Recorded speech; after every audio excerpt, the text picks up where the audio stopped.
উত্তর পূর্বাঞ্চলীয় আল হাসাকাহ প্রদেশে অবস্থিত একটি মার্কিন সামরিক ঘাঁটিতে হামলা হয়েছে। সোমবার কাসরুক এলাকায় অবস্থিত ঘাঁটিটি হামলার লক্ষ্য ছিল বলে জানিয়েছে রুশ সংবাদ সংস্থা RIA নভোস্তি এবং ইরানের রাষ্ট্রীয় সংবাদ মাধ্যম খবর মেহের নিউজ এজেন্সির।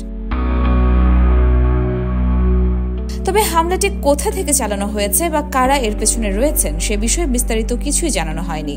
এর একদিন আগে গতকাল 22 জুন রাতে ইরানের 3টি গুরুত্বপূর্ণ পারমাণবিক স্থাপনায় অর্থাৎ নাতানাজ, ফর্দো এবং ইসফাহানে যুক্তরাষ্ট্রের বিমান হামলা চালানো হয়। ওয়াশিংটনের পক্ষ থেকে বলা হয়েছে এসব হামলার উদ্দেশ্য ছিল ইরানের পারমাণবিক কর্মসূচি ধ্বংস বা তা গুরুতরভাবে দুর্বল করা। তবে এই পদক্ষেপ আন্তর্জাতিক মহলে তীব্র প্রতিক্রিয়া সৃষ্টি করেছে।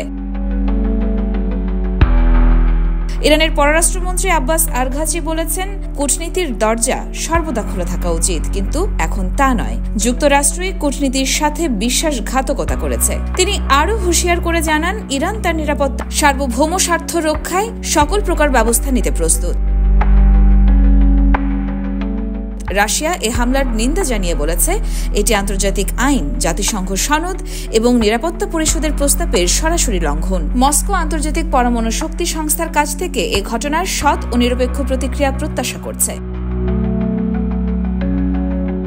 সিরিয়ায় অবস্থানরত মার্কিন সামরিক ঘাঁটিগুলোর উপর অতীতে একাধিকবার রকেট ও ড্রোন হামলার ঘটনা ঘটেছে।